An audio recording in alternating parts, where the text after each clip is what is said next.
बिस्मिल्लाहिर्रहमानिर्रहीम। अच्छा, मुहर्रम का जो महीना है ये हमेशा से इस्लामी तारीख़ में और बल्कि अगर हम ये कहें कि क़ुरआन की तारीख़ में या इससे पहले इंसान की तारीख़ में हमेशा से एक ख़ास अहमियत का हामिल रहा है। माह मुहर्रम के हवाले से कुछ ख़ास जो वाक़यात सामने आते हैं कि जो इस महीने में पेश आए जिसकी वजह से ये महीना ज़्यादा अहम हुआ। उसमें सबसे बड़ा जो वाक़या था वो बनी इसराइल यानी मूसा अलैहिस्सलाम की कौम का फ़िरऔन की ग़ुलामी से निजात का वाक़या था। और 10 मुहर्रम को फ़िरऔन की ग़ुलामी से बनी इसराइल जो एक लंबे अरसे से फ़िरऔन की क़ैद में थे और उसके ग़ुलाम कौम थे और उन पे ज़ुल्म और जबर के पहाड़ जो है वो फ़िरऔन और उसके हवारी जो है वो तोड़ा करते थे। मूसा अलैहिस्सलाम के ज़रिए से अल्लाह सुब्हानहू व तआला ने बनी इसराइल को 10 मुहर्रम के दिन उस गुलामी से निजात दी। इसी तरह आमुल फ़ील जो है यानी जिस साल नबी सल्लल्लाहु अलैहि वसल्लम पैदा हुए थे उसी साल आमुल फ़ील उसको कहा जाता है। उससे एक यानी कुछ अरसा पहले हाथी का वाक़या हाथी वालों का वाक़या पेश आया था जिसमें इब्राहा नामी जो एक बादशाह था यमन का उसने खाना काबा को तबाह करने के लिए हाथियों की एक पूरी आर्मी जो है उस पर मुश्तमिल और बहुत सारे लोग लेकर आया था। तो वो जो वाक़या है वो भी 10 मुहर्रम को अल्लाह सुब्हानहू व तआला ने खाना काबा की हुर्मत को बाक़ी रखते हुए जो अस्हाबुल फ़ील थे या या हाथी वालों की जो आर्मी थी उनको शिकस्त से दो-चार किया। इसी तरह बाज़ रिवायात में ये भी आता है कि नूह अलैहिस्सलाम के ज़माने में जो तूफ़ान आया था और उसके बाद जब नए सिरे से दुनिया की उस तूफ़ान के बाद इब्तिदा की गई, वो भी आशूर का दिन था यानी 10 मुहर्रम का दिन था। जो मुहर्रम का महीना है, हमें पता है कि इस्लामिक कैलेंडर का पहला महीना है और हज़रत उमर रज़ियल्लाहु तआला अन्हु ने नबी सल्लल्लाहु अलैहि वसल्लम को मशवरा दिया था कि मुहर्रम को हम पहला महीना रखते हैं अपने इस्लामिक कैलेंडर में। तो अब ये जो 9 और 10 मुहर्रम है ख़ास तौर पर इसकी जो ख़ुसूसी फ़ज़ीलत है वो रोज़े की सामने आती है हदीस से कि नबी सल्लल्लाहु अलैहि वसल्लम ने फरमाया कि मैं समझता हूँ कि अल्लाह सुब्हानहू व तआला मुहर्रम के 10वीं तारीख के दिन के रोज़े के बदले गुज़िश्ता 1 साल के गुनाह माफ़ कर देगा। इसी तरह अबू कतादा रज़ियल्लाहु तआला अन्हु से रिवायत है कि नबी सल्लल्लाहु अलैहि वसल्लम से जब 10 मुहर्रम के रोज़े के हवाले से पूछा गया, तो आपने फरमाया कि ये पिछले 1 साल के गुनाहों का कफ़ारा है। इसी तरह अब्दुल्ला बिन अब्बास रज़ियल्लाहु तआला अन्हु से रिवायत है कि जब मुसलमान मदीना तशरीफ़ ले गए नबी सल्लल्लाहु अलैहि वसल्लम और मुसलमान, तो उन्होंने देखा कि यहूदी जो थे मदीना में क्योंकि मक्का में यहूदी नहीं थे, मदीना में जो यहूदियों के कबाइल थे वो भी 10 मुहर्रम का रोज़ा रखा करते थे। तो नबी सल्लल्लाहु अलैहि वसल्लम ने उनसे पूछा कि तुम लोग 10 मुहर्रम का रोज़ा क्यों रखते हो? तो उन्होंने जवाब दिया कि ये हमारा अज़मत वाला दिन है क्योंकि इस दिन हमारी कौम को मूसा अलैहिस्सलाम के ज़रिए अल्लाह ने फ़िरौन से निजात दी थी और फ़िरौन को और उसकी कौम को गर्क किया था। तो मूसा अलैहिस्सलाम ने भी बतौर शुक्र इस दिन रोज़ा रखा था इसलिए हम भी रोज़ा रखते हैं। तो रिवायात में आता है कि नबी सल्लल्लाहु अलैहि वसल्लम ने फरमाया कि मूसा अलैहिस्सलाम से तुम्हारी निस्बत हम ज़्यादा करीब हैं, इसलिए आइंदा हम मूसा अलैहिस्सलाम की नियत से भी यानी वो जो नियत है कि जिसकी वजह से मूसा अलैहिस्सलाम रखते थे, हम भी ये रोज़ा रखा करेंगे। इसी तरह अब्दुल्ला बिन अब्बास रज़ियल्लाहु तआला अन्हु से ही रिवायत है कि आप सल्लल्लाहु अलैहि वसल्लम ने साथ ही ये भी तलकीन फरमाई कि आइंदा साल जब क्योंकि ये जो बात है ये उस साल मुहर्रम का यानी गुज़र चुका था। तो आइंदा साल अ,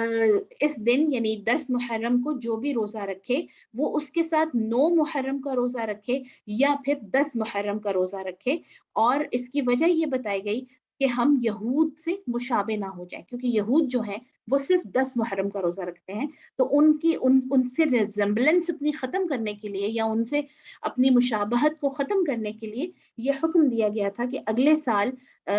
या तो 9 का रखें या 10 का रखें। लेकिन अगला मुहर्रम आने से क़बल ही आप सल्लल्लाहु अलैहि वसल्लम की वफ़ात हो गई। तो चुनांचे यहाँ से हमें ये पता चलता है कि 10 मुहर्रम के साथ 9 मुहर्रम का रोज़ा रखें या फिर 11 मुहर्रम का रोज़ा रखें ताकि हमारी यहूद के साथ जो है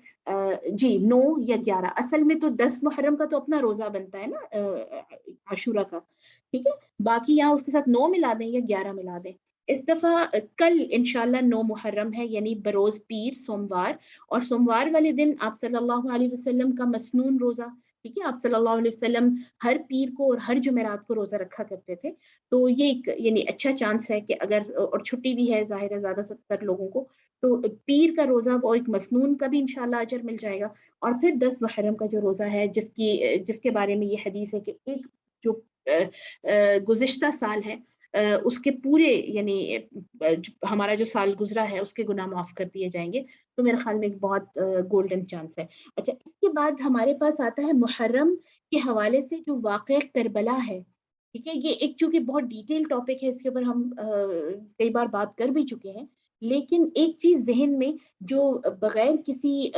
मुझे लगता है कि फ़िरक़े और मसलक और इन सारी चीज़ों के रखनी चाहिए, वो है इसकी तारीख़ी हैसियत, यानी ये हुआ कब था? वाक़या करबला हुआ कब था? तो वाक़या करबला जो है, जब हज़रत हुसैन रज़ी अल्लाह तआला अन्हु को अहले बैत के साथ, उनके घरवालों के साथ बहुत बेदर्दी के साथ शहीद कर दिया गया था, और उनका जुर्म ये था या उनके ऊपर इल्ज़ाम ये था कि वो जो उस वक़्त के हुक्मरान थे उसके खिलाफ खड़े हुए थे, जो कि दीन की जो मुकर्रर करदा हुदूद थी या दीन के मुताबिक जो चीज़ें थी उसके अकॉर्डिंगली पूरा नहीं उतर रहा था, तो उसके खिलाफ खड़े हुए थे। और जिसकी पादाश में तमाम उनके घरवालों को, जिनमें छोटे बच्चे भी शामिल थे, और बड़ी बेदर्दी के साथ और बहुत ज़ुल्म के साथ उनको शहीद कर दिया गया। ये जो वाक़या है करबला का, ये नबी सल्लल्लाहु अलैहि वसल्लम की वफ़ात के 50 साल बाद पेश आया। ठीक है? 50 साल जो है यानी गुज़र चुके थे, उसके बाद ये वाक़या पेश आया। इसलिए अब अगर हम करबला के वाक़ये से एसोसिएट करके कोई काम करते हैं, जिसे हम नेकी समझ के करें या हम उसको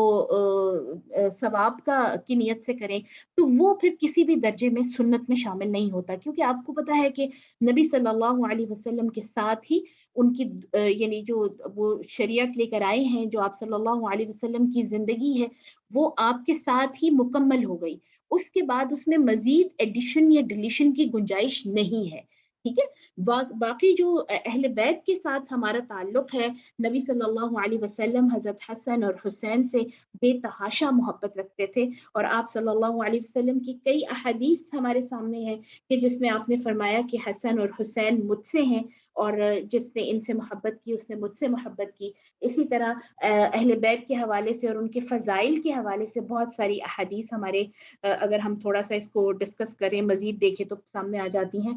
इसमें जो इस्लामिक स्कॉलर्स हैं, उनका जो मौक़िफ़ है, इमाम इब्न तैमिया रहमहुल्लाह, जो कि एक मशहूर अ कह लें कि दीन के स्कॉलर हैं, उनका ये मौक़िफ़ है कि जिस शख़्स ने हुसैन अलैहिस्सलाम को रज़ी अल्लाह तआला अन्हु को कत्ल किया, या उसने उनके कत्ल में मदद की या उस पर रज़ामंदी का इज़हार किया, तो उन सब पर लानत है, अल्लाह की भी और फ़रिश्तों की भी, और तमाम लोगों की भी, ठीक है? और ऐसे लोगों के फ़र्ज़ और जो नेकियों के अमाल हैं वो कबूल नहीं होंगे। ये इमाम इब्न तैमिया का मौक़िफ़ है। इसके अलावा तमाम अइम्मा किराम जो हैं, तमाम उलमाए किराम, क्योंकि देखिए 50 साल आप सल्लल्लाहु अलैहि वसल्लम की जो रिहलत है, आपकी जो विसाल है, उसके बाद ये वाक़या पेश आया, और कुब्बार जो बड़े-बड़े सहाबा थे वो दुनिया से जा चुके थे। तो उसके बाद जो हमारे सामने मौक़िफ़ है ताबईन का है या तबा ताबईन का है, सहाबा में से भी है, वो यही है कि जिन लोगों ने भी ये काम किया था, जिन्होंने भी अहले बैत के ऊपर किसी भी तरह का ज़ुल्म किया था, वो सारे मलऊन, अल्लाह की तरफ से उनके ऊपर लानत है, और उनका मामला अल्लाह की तरफ है। बाकी हम में से हमारा जो इसके अंदर एक जो मॉडरेट मौक़िफ़ होना चाहिए, एक मॉडरेट व्यू होना चाहिए, कि ना ही हम ख़ाम-ख़ा यज़ीद की चीज़ों को डिफेंड करने वाले हों। बहुत सारे लोगों का ये मैंने दस्तूर देखा है कि जो अहले सुन्ना हैं, और वो अहले तशी के सामने यज़ीद को डिफेंड करना शुरू हो जाते हैं। ये किसी भी तौर पर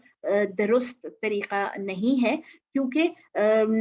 तमाम लोगों से ज़्यादा जो इज़्ज़त और एहतराम और मोहब्बत के हकदार वो नबी सल्लल्लाहु अलैहि वसल्लम के अहले बैत हैं, और आप सल्लल्लाहु अलैहि वसल्लम के ख़ानदान वाले हैं। उनके सामने बाकी किसी की भी कोई कह लें कि कोई वक़्त नहीं है। ٹھیک ہے. اسی طرح مختلف تاریخی جب واقعات ہم پڑھتے ہیں تو پتہ چلتا ہے کہ بہت ساری ایسی باتیں ہیں کہ جن کو بعد میں یعنی اس وقت معاملات ہوئے تھے، ظلم بھی ہوا تھا، لیکن بہت ساری ایسی چیزیں ہیں جو آج کے دور میں جو ہمارے سامنے آتی ہیں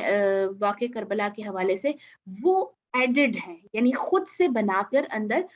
بعد میں لوگوں نے یہ سمجھ لیں کہ زیب داستان کے لیے یا بات کو زیادہ افیکٹو کرنے کے لیے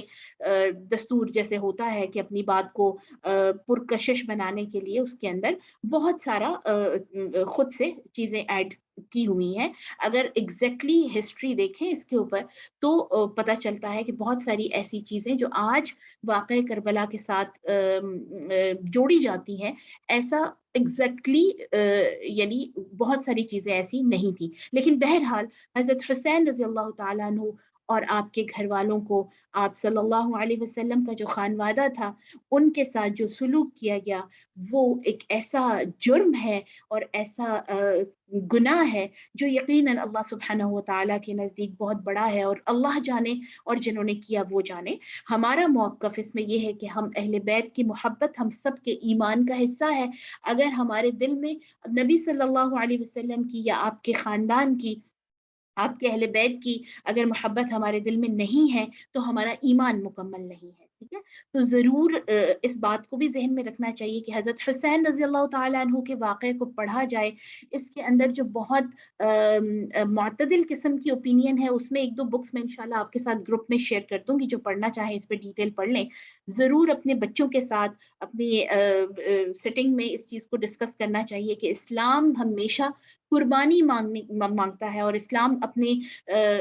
جو ہم جب دعویٰ کرتے ہیں اللہ کی محبت کا، تو اس میں پھر ہمیں اپنے گھر، اپنے اولاد، اپنے جان، اپنی مال، اپنی ہر طرح کے آرام کو قربان کرنا ہے، جیسے حضرت حسین رضی اللہ تعالیٰ عنہ نے کیا. اور جیسے علامہ اقبال فرماتے ہیں کہ اسلام زندہ ہوتا ہے ہر کربلا کے بعد. تو آج یزید کو کوئی نہیں جانتا، یزید کو کوئی اچھے طریقے سے اس کا نام نہیں لیتا، اس کے فیملی کو کوئی نہیں جانتا، اس کے بچوں اور اس کی باقی چیزوں کا کسی کو نہیں پتا. لیکن حسین رضی اللہ تعالیٰ عنہ اور ان کے تمام اصحاب اور ان کے جو خانوادہ تھا ان کے ساتھ، ان سب کی اس قربانی کو آپ دیکھیے کہ ہم سب جانتے ہیں، مانتے ہیں، اور قیامت تک اس کا ذکر جو ہے وہ ہوتا رہے گا. اللہ تعالیٰ اس واقعے سے ہمیں سبق یہ سیکھنے کی توفیق عطا فرمائے کہ ہم اپنے دین کے لیے اور اپنے دین پر عمل کرنے کے لیے جو سٹینڈز ہمیں لینے چاہیے، جو ہم معاشرے میں عزت کے لیے لیتے ہیں، وہ اللہ کے دین کے لیے لیں، حضرت حسین رضی اللہ تعالیٰ عنہ کی سنت پر چلتے ہوئے. باقی 10 محرم کے ساتھ جو ایسوسیٹڈ چیزیں ہیں، جیسے میں نے آپ کو بتایا کہ بہت سارے لوگ پوچھ رہے ہوتے ہیں کہ اس میں فلاں کام کرنا یا کوئی سبیل لگانا یا کوئی کھانا یا اس طرح کی چیزیں، جیسے حلیم بنانا، کیا یہ سنت ہے یا اس میں اجر ہے؟ تو آپ کو یہ چیز بالکل کلیئر ہو جانی چاہیے کہ یہ واقعہ 50 سال بعد چونکہ پیش آیا تھا، تو اس واقعے کے حوالے سے منسوب جتنی بھی باتیں ہیں وہ ساری شریعت سے تعلق نہیں رکھتی، کیونکہ شریعت اس سے پہلے ہی نبی صلی اللہ علیہ وسلم کے ساتھ مکمل ہو چکی ہے، اور اس کے اندر مزید کسی اضافے کی یا تبدیلی کی گنجائش نہیں ہے.